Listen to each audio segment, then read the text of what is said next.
Fala pessoal, boa noite. Pessoal que está comigo aqui online, para quem vai assistir essa aula em outro momento. Nosso assunto aqui na Biologia B, semana 24 do extensivo, é sobre os biomas, né? A gente começa falando de biomas terrestres, biomas mundiais, e termina falando de biomas brasileiros. Esse é um assunto que vocês também estudam lá na parte da geografia, né? Só que é legal estudar também na biologia, por quê? Porque tem esse ponto de vista biológico, tem o ponto de vista ecológico e tem o ponto de vista da geografia, onde ele vai falar dos relevos e alguns detalhes mais interessantes, né? Aí para a geografia. Quando a gente pensa em biomas, você vai dizer, Giovanni, é mais provável cair bioma mundial, tipo uma tundra, taiga, floresta temperada, ou é mais comum, de repente, cair um bioma brasileiro, como o Cerrado, Caatinga, Floresta Amazônica? É lógico que a gente acredita que os biomas brasileiros são mais prováveis de aparecer nas questões, tá? Mas eu vou dizer para vocês, por exemplo, uma questão que fale de aquecimento global, ela pode falar da tundra. E tundra é um bioma mundial, né? A gente estuda como os biomas mundiais. Não tem a tundra aqui no Brasil. A tundra é um bioma de elevada latitude, né? Então, a gente tem que ficar esperto, porque não é porque não é um bioma brasileiro que não aparece no vestibular. Eu posso falar de cerrado e eu posso associar o cerrado como uma savana. Um exemplo, o cerrado é a savana brasileira. Então, quando a gente estuda as grandes savanas mundiais, o cerrado está no meio, né? Biomas mundiais, as savanas, o cerrado é um exemplo de savana. Quando a gente estuda os desertos, deserto a gente tem que ficar atento, porque pode ser um deserto de gelo, né? Deserto de gelo. Esses dias eu estava lendo um artigo e isso deu um insight, assim, eu falei, caraca, é verdade, né? Você está falando de deserto de gelo, né? Se fala, né, da Antártida, é um deserto de gelo, né? A gente está falando de uma região desértica ali, né? E aí você associa, por exemplo, o nosso deserto, agora vamos pensar nos desertos como regiões mais quentes, né? Desertos clássicos, não deserto de gelo. A Caatinga, a nossa Mata Branca, né?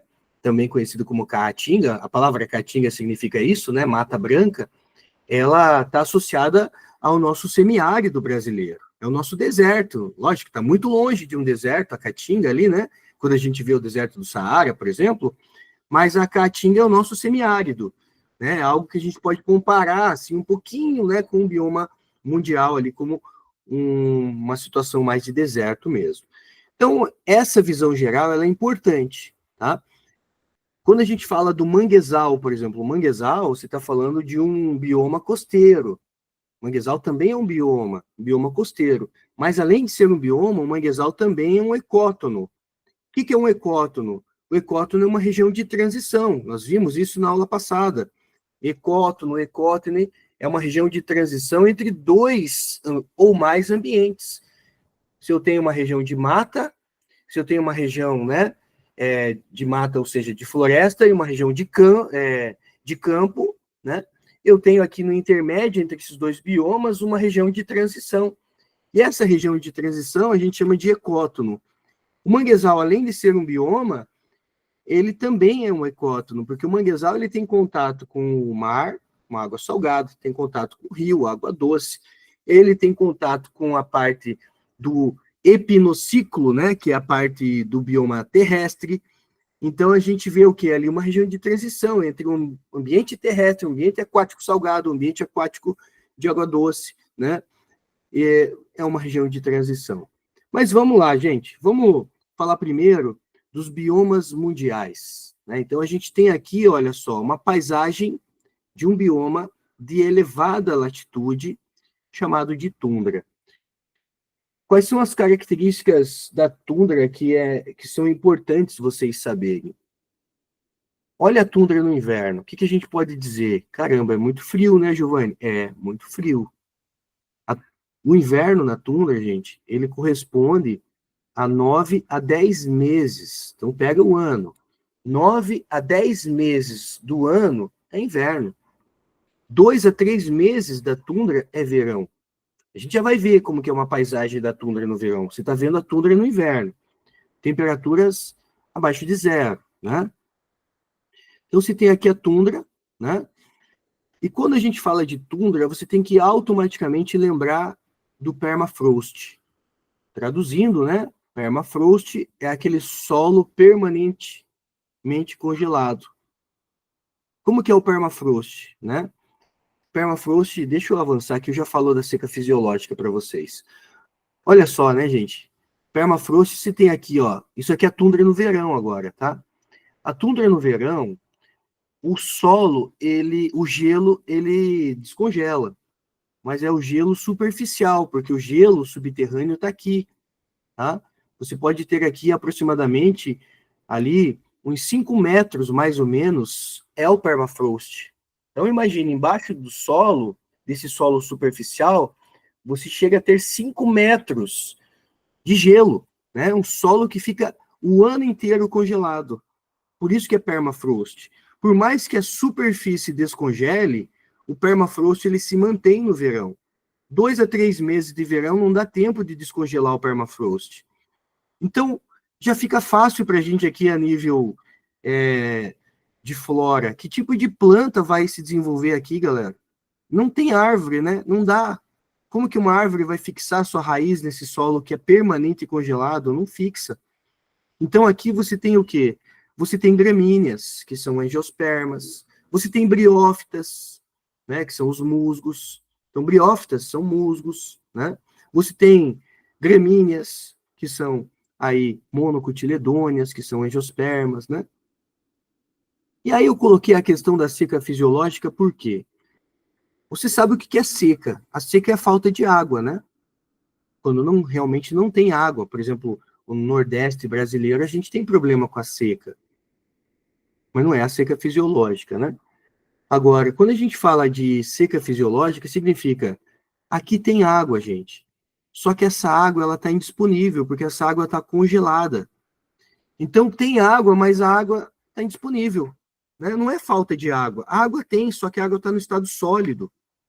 E aí a gente tem o que a gente chama então de seca fisiológica. Temos a água, mas a água não está disponível, né? Então, processo de seca fisiológica. Olha que linda essa paisagem, galera. Aqui você está vendo a tundra no verão, né? Então, a tundra no verão continua em algumas regiões, né? Tendo ainda ali a questão do gelo superficial. Mas olha, a gente já vê o quê? O solo superficial descongelado, né? A gente vê ali até pequenos arbustos, alguma coisa assim, mas o que predomina aqui mesmo são gramíneas e briófitas. Então, veja, quando a gente fala de briófita, né? Briófitas são plantas pequenas, porque não tem vasos condutores. As briófitas, a gente pensa que briófitas são plantas muito sensíveis, né? E não é, né? Não são todas que são sensíveis. As briófitas são espécies que a gente pode encontrar até num deserto. Existe uma espécie chamada tórcula, que se adaptou ao deserto. E aqui a gente tem as briófitas que se adaptaram nesses 2 a 3 meses de verão, tem que ter um crescimento rápido, né? E as briófitas que se adaptaram aqui, as gramíneas que se adaptaram aqui, elas têm essa capacidade de um crescimento muito rápido, né? Um crescimento acelerado, porque, são 2, 3 meses de verão. Agora, pensa comigo, nesses 2, 3 meses de verão, quanta fotossíntese vai acontecer aqui? Quanto sequestro de gás carbônico vai acontecer aqui? Bastante, né? Pois é, porque essas plantas têm que crescer rápido. Só que todo o sequestro de gás carbônico que é feito aqui, galera, ele acaba sumindo, né? Então, eles associam a tundra como uma situação muito interessante quando a gente fala de aquecimento global. Todo o gás carbônico que as plantas utilizam nesses 2 a 3 meses, essas plantas serão cobertas por gelo. Então, todo aquele gás carbônico que foi sequestrado, ele vai sumir, né? Ele ficou ali indisponível. Ou seja, isso ajuda para combater o aquecimento global.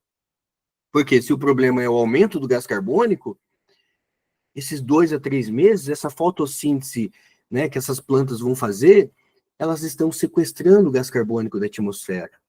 E esse gás carbônico vai ficar coberto pelo gelo. E aí vem o próximo verão, né? Vai sequestrar mais gás carbônico, vai sendo coberto pelo gelo. Só que agora, por que a tundra pode aparecer no teu vestibular e também no seu Enem?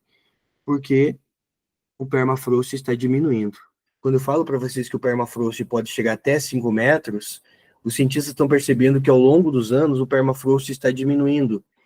E se o permafrost está diminuindo, quer dizer que a tundra hoje ela está sequestrando muito menos gás carbônico do que ela está liberando, né? Então isso acaba trazendo consequências ruins que vão ainda intensificar mais o aquecimento global. Se a tundra era um bioma considerado como um sumidouro de CO2, porque ela sequestrava gás carbônico que não voltava para a atmosfera, agora, com o derretimento das calotas polares, com o derretimento do permafrost, que ainda existe, né? Em algumas regiões, é até importante a gente ressaltar isso, em algumas regiões, os cientistas já estão detectando até que não existe mais o permafrost, né? Mas ele ainda, na sua maioria, ele é permanente, né? Mas ele está diminuindo. Então, quer dizer, o poder de sumir com gás carbônico, o poder de um sumidouro de gás carbônico da tundra está sendo enfraquecido, né? Então, isso é ruim, isso acaba o quê? Contribuindo para o aquecimento global, tá, gente?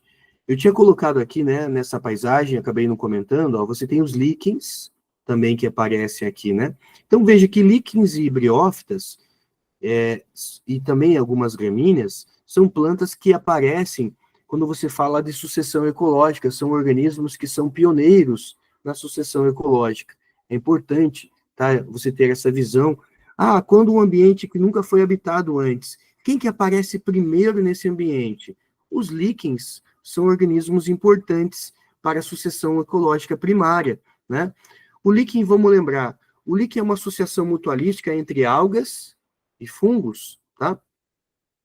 E isso é um casamento que deu certo, né? A alga faz fotossíntese, dá um pouquinho do alimento para o fungo é expert em absorção de água e sais minerais, ajuda a absorver água e sais, potencializando ali, né, essa associação com a alga. E essas algas também fazem fotossíntese, isso também ajuda no sumidouro de gás carbônico, né? Briófitas também são organismos pioneiros da sucessão ecológica e algumas gramíneas também, tá? Então, existe briófita na Antártida? Existe briófita na Antártida, até no Ártico, né? É mais raro, mas existe briófita no Ártico também, é mais raro, mas existe. Em relação à fauna, né? Não tem anfíbios, nem répteis. Isso pode aparecer no teu vestibular. Por quê? Aqui é a questão, né, gente? São animais que não são homeotérmicos. São animais que não são endotérmicos. São animais que a temperatura do ambiente é a temperatura do corpo do animal. Então, anfíbios e répteis são animais ectotérmicos, piscilotérmicos, né? Então, você tem aqui, olha só, né? O musaranho, né? Você tem a lebre do Ártico também. Você tem o bisão, né? Você tem aqui as renas, são animais, né? Aqui a lebre do Ártico, ó. Então, o musaranho, lebre do Ártico, renas, o bisão, né? São animais aí que você pode encontrar na tundra. Esses animais, eles acabam tendo ali uma gordura, né? Uma camada de gordura dupla para poder sobreviver nesse ambiente mais frio. A gente pode explorar a tundra aqui também com uma questão de camuflagem, né? Porque, olha, por que a lebre do Ártico é branca? Por que o musaranho é branco? Será que não tem musaranho bege, de pelo marrom, de pelo cinza? Será que não tem lebre de pelo marrom, de pelo cinza? Gente, se até existe, né? Mas o predador vai enxergar de longe uma lebre de pelo cinza. Então, quem acaba sobrevivendo, quem acaba ficando mais adaptado é aquele animal que tem a pelagem que está imitando esse ambiente. Quando você tem uma situação que imita o meio, o ambiente, a gente fala de camuflagem, né? Então, isso ajuda na sobrevivência. A mesma coisa, a gente pensa também no predador. O predador que tem pelo escuro, ele come menos, porque a presa vê de longe ele vindo. Né? Então, quando você vê o urso polar, existe o urso polar cinza, marrom, Existe, mas esse predador come menos, então ele acaba morrendo. Já o urso polar branco, por que ele é branco? Questão de adaptação, né? Melhor adaptado sobrevive, consegue comer melhor, porque quando a presa vê, ele está camuflado, né, com o gelo, ele já está muito perto, ele consegue capturar uma presa com maior facilidade do que um predador que tenha pelo escuro, tá? Então aqui a gente tem uma situação importante também ecológica na questão da camuflagem, né? Até na questão da evolução federal, pode levar uma questão falando de tundra, né? Nessa questão de camuflagem, na questão da adaptação, né? Na questão do darwinismo lá, quem sobrevive é o melhor adaptado, né? Então foi a tundra. A gente vai começar a descer. Eu falei que a tundra era um bioma de elevada latitude. Agora a gente vai para o maior bioma do planeta, né? A gente vai falar agora da taiga, também chamada de floresta de coníferas ou floresta boreal, né? A taiga, galera, floresta de coníferas, a gente está falando do maior bioma da Terra, né? Floresta boreal. Ainda é um bioma de elevada latitude. Tem solo permafrost? Não tem, mas tem solo congelado. Só que o solo congelado aqui, ele não fica congelado o ano inteiro. Ele fica congelado mais ou menos uns 6 meses. Então aqui não tem permafrost. Permafrost é uma característica exclusiva da tundra.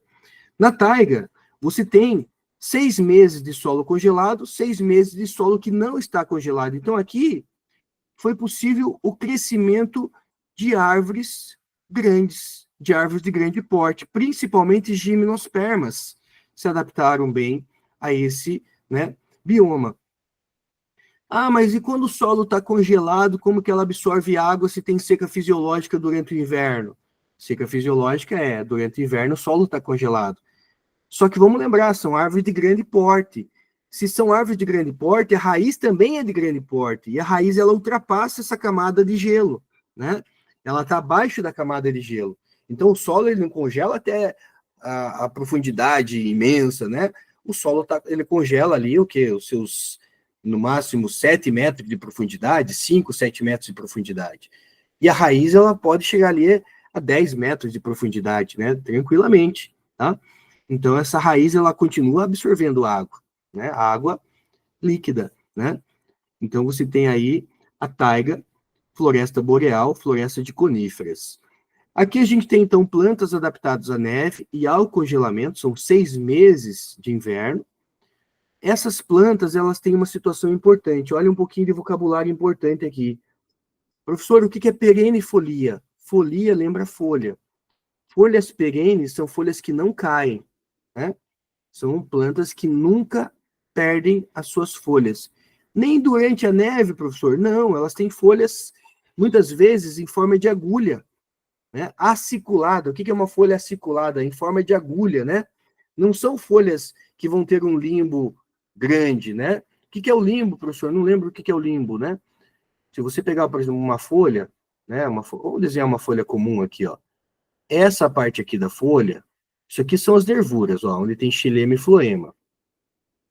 Tá? Essa parte aqui, ó, tudo isso aqui é o limbo. Então, quando você fala de...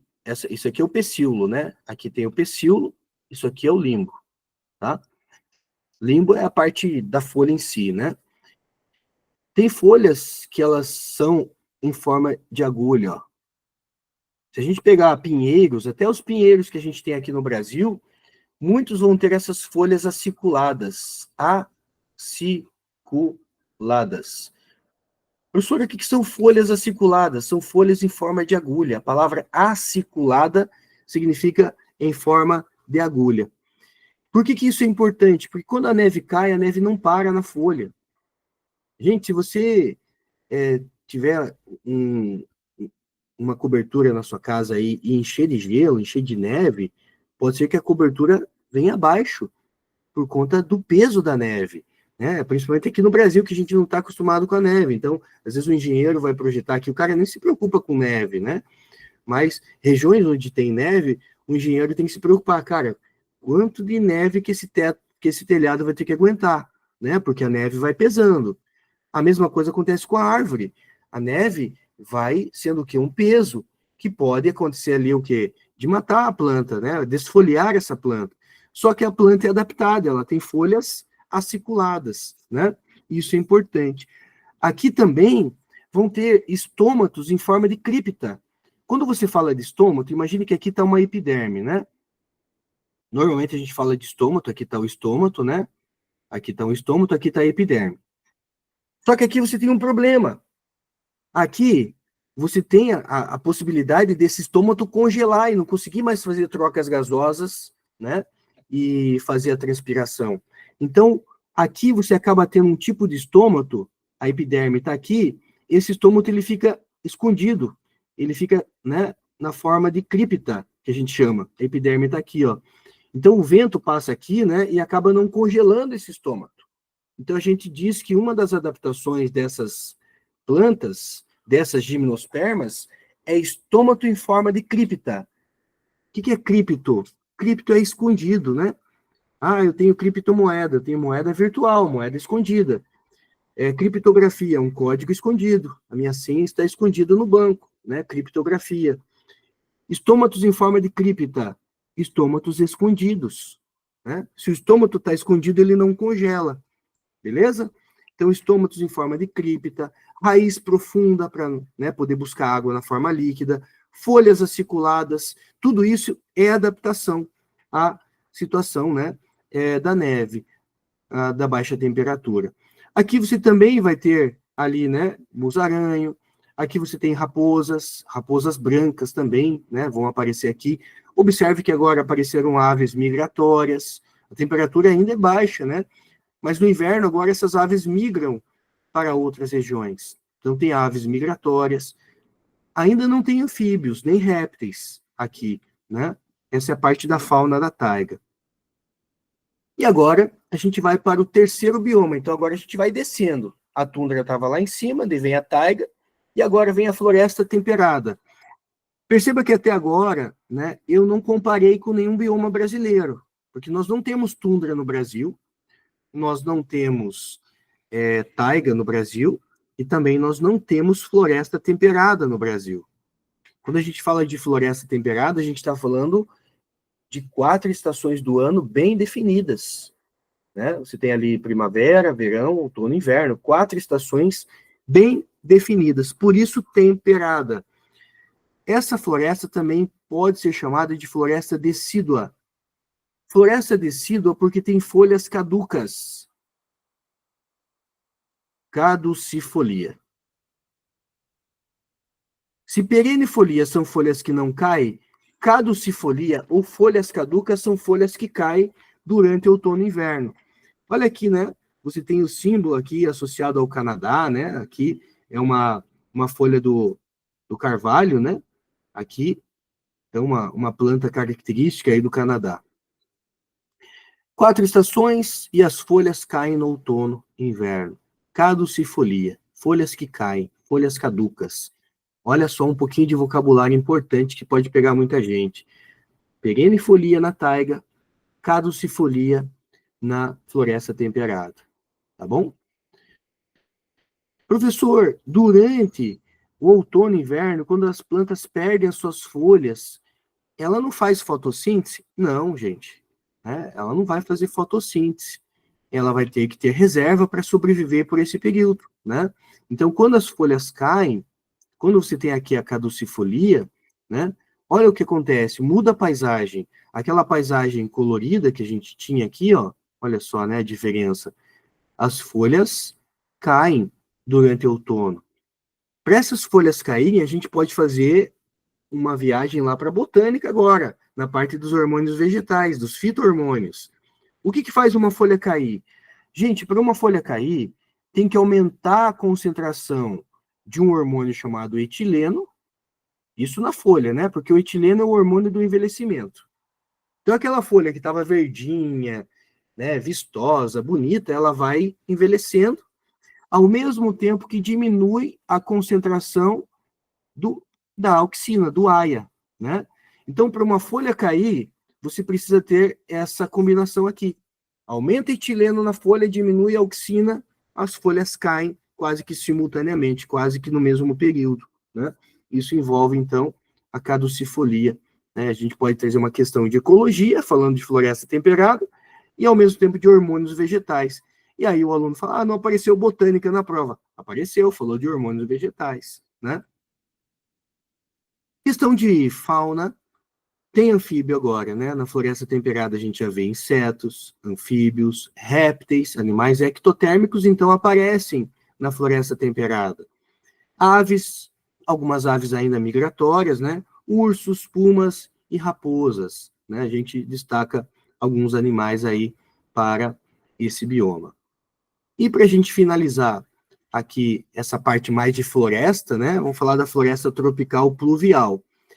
Agora eu consigo comparar para vocês aqui, por exemplo, a floresta amazônica e a Mata Atlântica, a gente pode dizer que é um tipo de floresta tropical pluvial, é um tipo de floresta ombrófila.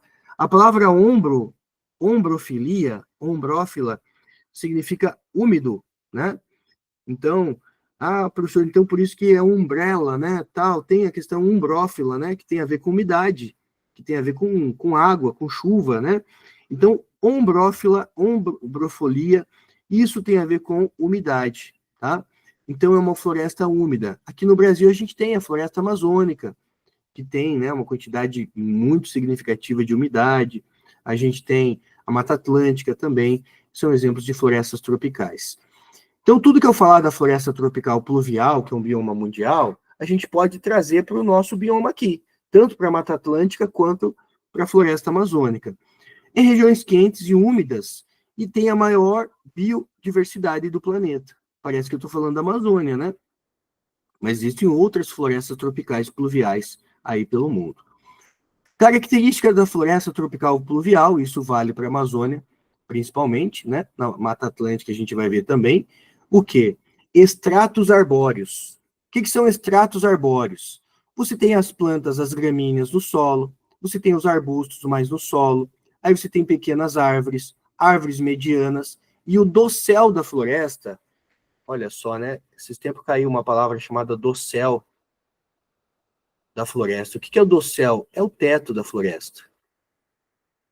Né? Alguns pesquisadores, eles conseguem até pousar com balões no teto, né?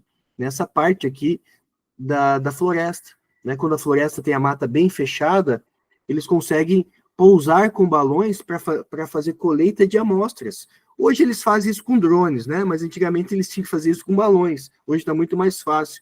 O cara pode, né? Nem precisa pousar o balão mais, ele pode, de cima de um balão ali, né? Ou direto do solo mesmo, levantar um drone aqui para fazer coleta, para fazer levantamento de alguns dados, né, de algumas informações importantes. Então, o dossel da floresta é o teto da floresta. Na floresta amazônica, o teto fica perto de 50 metros. Né? E aí, uma curiosidade, tá, gente, já que estamos falando de Amazônia, uma única árvore da Amazônia chega a liberar, transpirar, em termos de água, só que em água em forma de vapor d'água,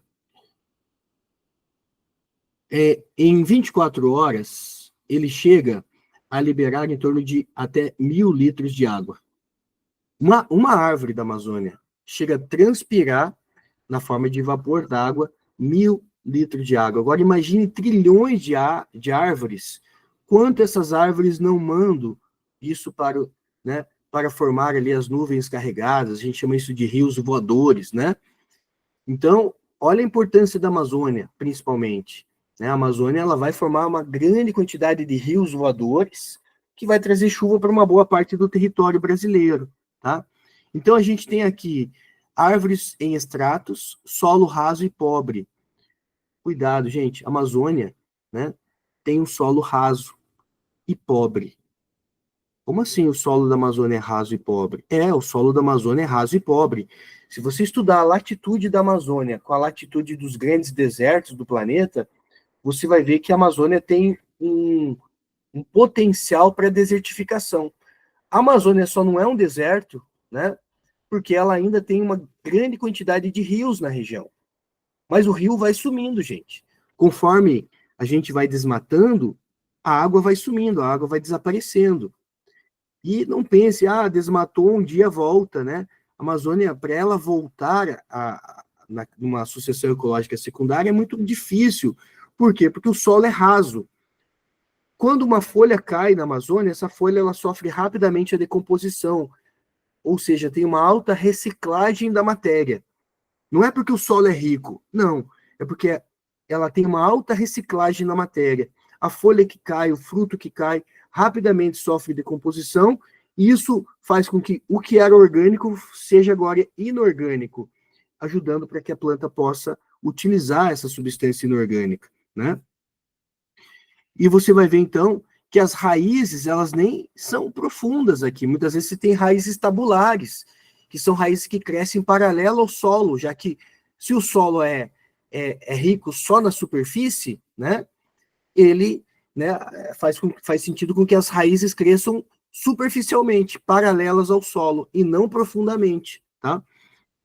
Então, aqui um solo raso e pobre, só que tem alta reciclagem da matéria, ou seja, uma alta decomposição da matéria orgânica. As folhas são folhas largas. O nome dessas folhas largas, gente, folhas com limbo muito grande, isso tem a ver, né, com uma palavra chamada latifoliada. Professor, quanto maior for a superfície foliar, maior a taxa de transpiração. Isso não vai matar a planta por falta d'água? Não, porque você está falando de um ambiente úmido. Você não vai ver uma folha latifoliada no deserto, na caatinga, né? Porque lá na caatinga, no cerrado, você vai ver folhas menores. Folhas latifoliadas, se aparecer numa questão, isso é característica de um bioma mais úmido, né? Onde não tem falta de água, onde tem umidade o ano inteiro, tá? Então, a planta pode transpirar à vontade, pode ter uma superfície foliar grande, tá? Aqui a gente até trouxe imagens para vocês da própria Amazônia, né?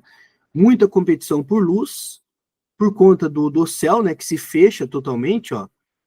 Árvores altas até 50 metros, então você vai ter ali poucas plantas no solo e muitas epífitas. Epifitismo, vamos lembrar das relações ecológicas? Epifitismo, plantas epífitas, bromélias e orquídeas. Né? Bromélias e orquídeas. São plantas pequenas, mas que usam outras plantas como suporte. O epifitismo é um tipo de inquilinismo, que é positivo para a bromélia, positivo para a orquídea, e é indiferente para a planta que serve como suporte. Tá? Aqui você tem a maior biodiversidade do planeta, anfíbios, répteis, mamíferos, aves, artrópodes, e muitas espécies ainda desconhecidas, mas muitas mesmo, tá, gente? Nós conhecemos muito pouco ainda da natureza quando a gente fala de biodiversidade, tá? Então, muitas espécies ainda desconhecidas. Aqui você tem, né, uma fauna muito variada aí. E agora a gente vai falar de campos. Quando a gente fala de campos, agora você sintoniza comigo porque tem vários tipos de campos, né? Campos, a gente tem ali vegetação rasteira, boa iluminação e pouca precipitação, pouca chuva, tá? Tipo de campos, vamos falar das estepes. Então, estepes, clima frio e seco. Olha a paisagem de uma estepe, né? A gente não tem muito, né, uma comparação aqui a nível Brasil com estepes, a gente já vai falar dos pampas sulinos, né, os campos sulinos. Então, aqui você tem as estepes. O que eu trago de característica da estepe? Um clima mais frio e seco e uma vegetação mais rasteira. Tá? Tem árvore? Tem. No campo tem árvore, só que são árvores, né, em pequenas quantidades, aí mais espalhadas, né? Não chega a formar ali uma floresta, né? Aí você tem as pradarias. Qual a diferença da pradaria para a estepe? A pradaria já tem uma vegetação um pouco mais alta e mais úmida. Veja, já tem uma vegetação mais viva, né? E uma vegetação que cresce um pouquinho mais. Então, temos aí as pradarias. Os pampas gaúchos ou pampas sulinos. Aqui, ó, gente. Pampas, né? O pampa é um bioma, gente, que sofre com a questão aí, né? Da monocultura, com a questão da criação de gado, né? Nessa região. Aqui você tem, no caso dos pampas, né? É quase que um intermédio entre estepe e pradaria, né? Ele tem uma vegetação intermediária, tem árvores também, né? Pampas gaúchos ou pampas sulinos. E tem as savanas. As savanas também são classificadas como tipos de campos. Então, quando a gente fala, o cerrado é a savana brasileira. o cerrado é uma savana, e a savana é um tipo de campo, né? O que a gente observa na savana? Árvores esparsas. O que são árvores esparsas? Árvores espalhadas, né? Uma vegetação característica aí também da savana, né? Para um clima mais seco. E aí a gente vai para os desertos. Os desertos, falando agora de deserto característico, né? A gente vê o quê? Espécies bem adaptadas, né? Olha, como o solo está muito quente, ele tem ali a sua estratégia para poder ficar, né, naquele solo que está queimando, né? Você tem muitas espécies que são noturnas, por conta que durante o dia é muito quente e durante a noite é muito frio, né? Mas muito frio não, mas é mais frio durante a noite. Se durante a noite é mais frio, né, a gente pode ter ali algumas espécies que são mais noturnas. No deserto, o solo é pobre em matéria orgânica, né, tem pouca vegetação, tal, mas é rico em sais minerais. Tá? E no caso do deserto, ambiente mais desértico, a gente tem aqui as plantas xerófitas. Xero, do latim, significa seco, né? Xerófita, fita é vegetal, vegetação, né, adaptada a um clima seco. As xerófitas, como as cactáceas, né, são plantas que a gente encontra no deserto. Aqui você tem o rato canguru, olha, tem a sua toca, tem hábito noturno, né? Plantas resistentes à seca, animais pequenos e noturnos, e tem adaptações contra a desidratação. Por exemplo, as xerófitas, como as cactáceas, são plantas que ela tem folhas modificadas em espinhos. Ela tem folha, Giovanni? Tem. Mas aqui não é a folha que faz fotossíntese, gente. Quem faz fotossíntese é o caule. É uma exceção, né? Geralmente não é caule que faz fotossíntese. Lá na botânica, o caule fotossintético, você chama ele de cladódio. Como? Cladódio, né? Cladódio. O que é cladódio? É um caule que faz fotossíntese. Caule fotossintético. A gente chama de caule do tipo cladódio. Beleza? Então, isso para plantas xerófitas, como exemplo, as cactáceas. Isso, gente, a Federal cobra muito, tá? Ah, se o clima é mais seco, o que muda na vegetação? Folhas grandes ou folhas pequenas? Quanto mais quente, mais pequena é a folha, né? A ponto de você falar que no deserto, na caatinga, que é o nosso semiárido, as folhas são modificadas em espinhos, elas diminuem a sua superfície foliar ao extremo, né? E a ponto que quem faz a fotossíntese é o caule, tá? Vamos parar por aqui. Eu já dei alguns spoilers aí em relação aos biomas brasileiros, mas eu não vou fechar biomas, tem muita coisa, né, para a gente ainda falar aqui importante. Não quero passar correndo, eu quero respeitar o nosso tempo até 8h30 no máximo, aí para a gente poder fazer a discursiva na sequência às 9 horas, tá? Então, na Biologia B, trabalhamos biomas mundiais, biomas brasileiros a gente trabalha na próxima aula, tá? Agora, exatamente 7h59, 3 minutinhos aí, gente, só para você pegar uma água, tomar um café, sei lá, fazer alguma coisa rápido. O tempo de eu trocar o slide aqui, a gente volta, tá? 2, 3 minutinhos aí.